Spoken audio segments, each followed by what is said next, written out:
हमारे Jansangh, RSS, BJP in सब के लिए बहुत महत्वपूर्ण स्टेशन है, क्योंकि वहीं पर पंडित दीनदयाल उपाध्याय जी की बॉडी मिली थी, मृत पाए गए। जो फाउंडर थे उन्होंने जो मुहिम चलाई, तो उन्हीं के शिष्यों में उनके पसीनों पे चलते रहे अटल बिहारी वाजपेयी जी, अडवाणी जी, नानाजी देशमुख जी, अश्विनी कुमार जी, मोदी जी, जितने हैं, अमित शाह जी, ये सब लोग पंडित दीनदयाल उपाध्याय जी को मानते हैं कि वो हमारे गुरु हैं। वो यूँ मानते हैं कि उनके पसीनों पे चल के हम यहाँ पे पहुंचे।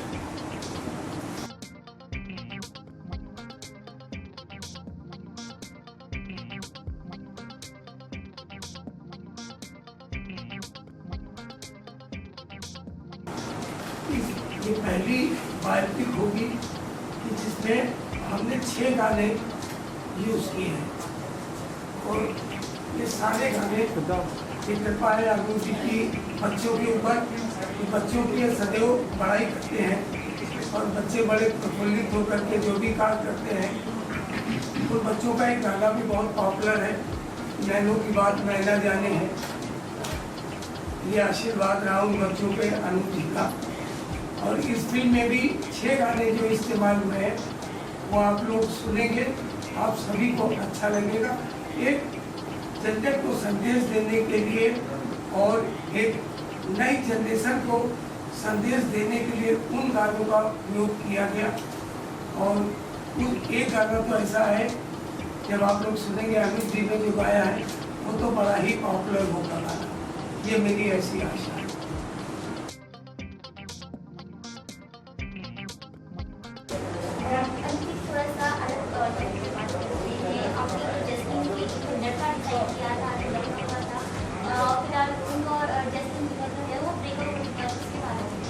वो एक डॉक्टर था, भोपाल का था, लखनऊ का नहीं, लेकिन इन लोगों के कुछ ग्रह जो हैं वो मैच नहीं हुए, बिना पत्नी नहीं हुई, तो आपको दूसरा लड़का ढूंढेगा। आने वाला है और इसका बहुत सारी जो चीज़ें हैं, जैसे कि इसका मोबाइल फोन लेके गाने के अंदर अलाउड किया गया है और भी कई सारी चीज़ें हैं, तो उसके ऊपर आपका एक्साइटमेंट क्या और इस पर आप फॉलो कर रहे हैं बिग बॉस? मैंने कभी कोई फॉलो नहीं किया है, ना पहले देखा, ना बाद में देखा, ना अपने एपिसोड देखे, कुछ नहीं देखे। मैं तो सिर्फ खेलने गया था, पेड हॉलीडे था मेरा, मजे करने गया था। और अभी भी बुलाएंगे तो भी चला जाऊँगा, पेड हॉलीडे होगा मेरा, मजे करेंगे।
एक दिन मेरे दिमाग में बात आई कि दीपक सराय कैंसर को उसका नृत्य सही मिल जाता तो मैं क्यों न मुगल सराय नहीं भूल सकता।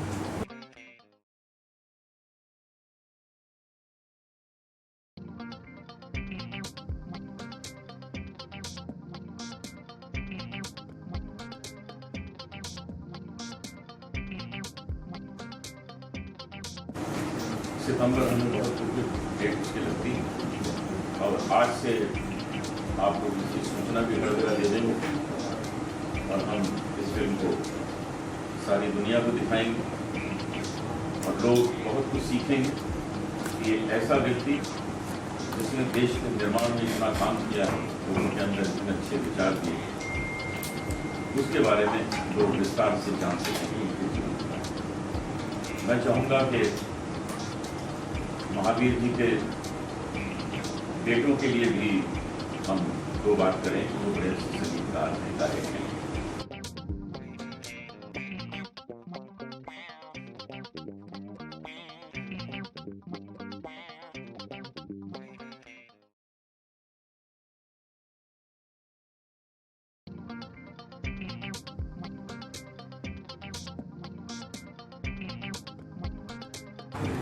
श्याम शर्मा जी को श्रद्धांजलि देना चाहूँगा क्योंकि हमारे हर प्रेस कॉन्फ्रेंस में हमारे घर में भी आना जाना रहा।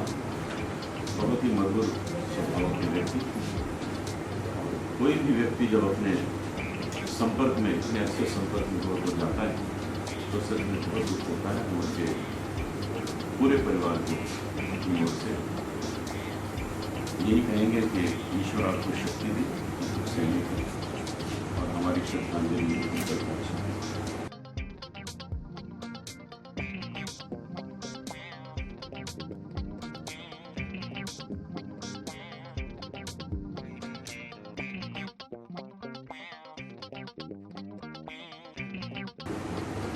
अब ये फिल्म की बात करते हैं। पंडित दीनदयाल उपाध्याय जो नाम है ये बड़ा श्रद्धेय है। ये उनके लिए श्रद्धेय है जो हम लोगों के लिए श्रद्धेय है। ये नानाजी देशमुख के लिए श्रद्धेय है, अटल जी के लिए श्रद्धेय है, अडवाणी जी के लिए श्रद्धेय है, मोदी जी के लिए श्रद्धेय है। तो हम ऐसे व्यक्ति को और जानना चाहते हैं। हम और जानना चाहते हैं कि उन्होंने अपने जीवन को कैसे गुजारा, कैसे कहाँ उनका जन्म हुआ, किस प्रकार उन्होंने हमारे देश को जनसंघ पार्टी की आरएसएस का काम प्रबल हुआ, फिर भारतीय जनता पार्टी बन गई। तो ये सारी चीज़ें हम उस व्यक्ति के जीवन से जानना चाहते हैं जो उसका बीज है, जिन्होंने स्थापना की उसकी। तो महावीर जी ने बहुत अच्छा किया और एक इतना सुंदर टाइटल इन्होंने फिल्म का लिया क्योंकि ये स्थान जो है उत्तर प्रदेश का शहर है और ये इसलिए बहुत इम्पोर्टेंट है उनके जीवन में क्योंकि वहीं पर रेलवे ट्रैक के पास में उनका मृत शरीर पाया गया। तो एक मिस्ट्री है, लेकिन कर गए वो जो काम उन्हें करना था वो करके चले गए। इस फिल्म को बनाने का महावीर जी को विचार आया, जब कोई अच्छा काम होता है तो मैं उसमें जुड़ जाता हूँ। मैं इनके साथ जुड़ गया, मैंने कहा करिए सब ठीक हो जाए और ठीक हो भी गया। फिल्म बन गई है। फिल्म हम उनके जन्मदिन के दिन रिलीज़ करने का प्रयास कर रहे हैं। इसी 25 सितंबर को हो भी जाएगी। अभी क्योंकि इनका सेंसर सर्टिफिकेट आना हाथ में भी बाकी है, उसके लिए इन्होंने कब अप्लाई कर दिया? 16 तारीख को उसकी स्क्रीनिंग है। तो जब तक सेंसर सर्टिफिकेट हाथ में नहीं आ जाता है तब तक अनाउंसमेंट करना एग्जैक्ट अच्छा नहीं होता। लेकिन फिल्म तैयार है, सब कुछ तैयार है। आप इसका पोस्टर भी देख रहे हैं और उसमें मेरा चेहरा भी थोड़ा मिलता जुलता देख रहे हैं। मैंने इसमें पंडित दीनदयाल उपाध्याय जी के बचपन के स्कूल टीचर का काम किया है और एक गाना भी मेरे पे पिक्चराइज हुआ है जो मैं उन बच्चों को सुना रहा हूँ और उस जनरेशन को और अच्छा नागरिक बनाने का प्रयास कर रहा हूँ। कुछ बच्चे मेरे पास वहाँ आते हैं, मुझसे उनकी माँ लेके आती हैं कि हमारे बच्चे को पढ़ाइए और आगे चल के ये देश का नाम उज्ज्वल करिए। मैं उसको अपने स्कूल में क्लास में लेता हूँ, पढ़ाता हूँ।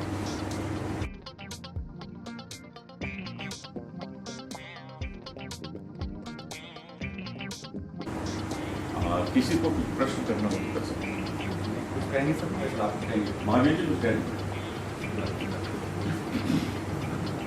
तो कैसे थॉट कैसे आया कि फिल्म बनाए दीनदयाल सर फिल्म बनी, कैसे थॉट आया? मन में कैसे आया? मैंने बचपना उनके साथ बिताया था। जब उनकी मृत्यु हुई तब तो मैं बड़ा हो चुका था। 67 में उनकी मृत्यु की खबर आई।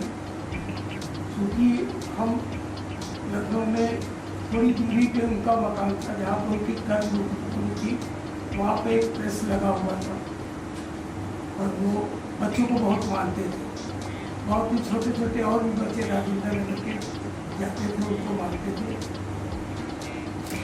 जब उनकी मैंने मृत्यु की खबर सुनी, मतलब कभी पड़े हुए मेरे मन में, क्योंकि उनकी क्रियाकलाप जो देखते थे वो बहुत ही अच्छे लगते थे।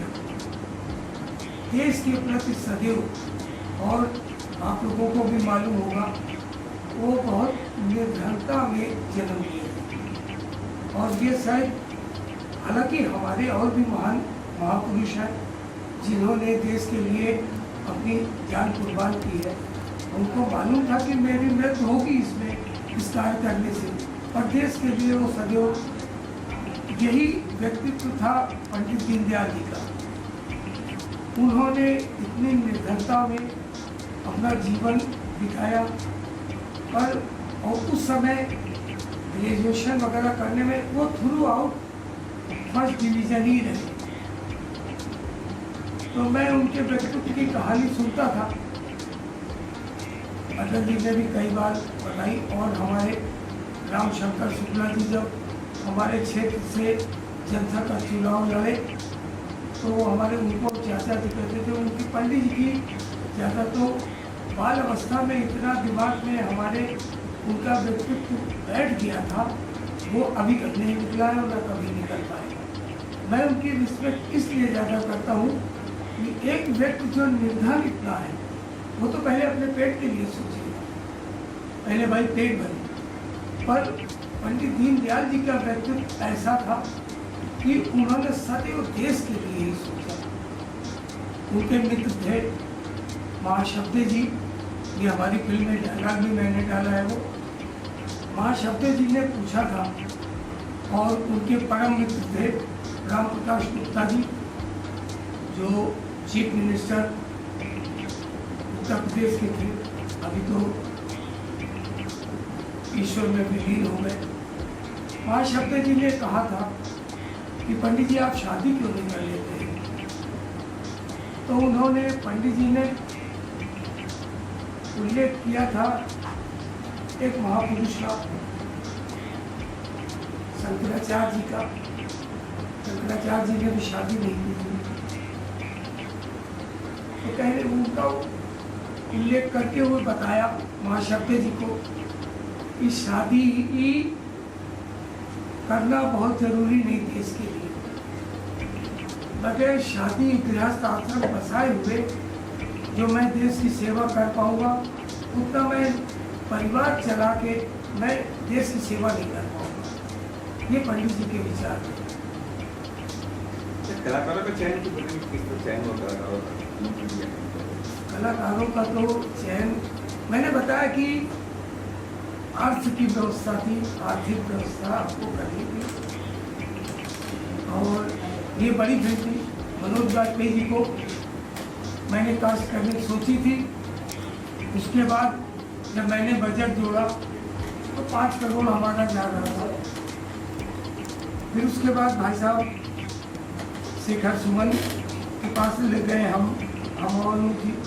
शेखर सुमन जी, मैं इनको धन्यवाद दूंगा। ये वो जिस अपनी फीस जो लेते हैं उनकी बहुत ही फीस उन्होंने कम करके बताई, फिर भी हमारे बजट के ऊपर जा रही थी। तो मैंने कहा महावीर के मन में दिमाग आया, महावीर भाई ऐसा करते हैं कि फाइनेंस हम ही करते हैं अपना, क्योंकि उनका व्यक्तित्व इतना मेरे ऊपर गहरा छाया हुआ है कि मेरे लिए, जबकि संभव नहीं था बड़ी फिल्म बनाने का, तो कलाकारों का चयन करने के लिए मैंने थिएटर, क्योंकि मैं भी लखनऊ थिएटर से था, अभी तो नए बच्चे हैं, तो मैंने थिएटर के सारे आर्टिस्ट, अच्छे अच्छे आर्टिस्ट पकड़े और उनका परफॉर्मेंस आप लोग भी देखेंगे फिल्म में, तो आप लोग भी तारीफ करेंगे। तो किस प्लेटफॉर्म पर यूज होने वाली है? अभी तो शमारू। शमारू पे है, शमारू बायोपिक को इतने बड़े पंडित जी के एक फिल्म पिरोना कितना आसान, कितना कठिन होगा? उनके जीवन को पिरोना बहुत मुश्किल था एक फिल्म, बहुत, लेकिन बहुत ही इन्होंने ध्यान दिया एक एक पहलू पर, उसको किस तरह लिखवाया। मैं समझता हूँ मुश्किल काम था, लेकिन ये महावीर जी उसमें सफल हुए। सर कुछ सवाल कंगना पे है। कंगना, क्या टेक है कंगना, आपने ये सब सारी बातें देखी आपने, सुनी आपने, क्या टेक है, क्या टेक है?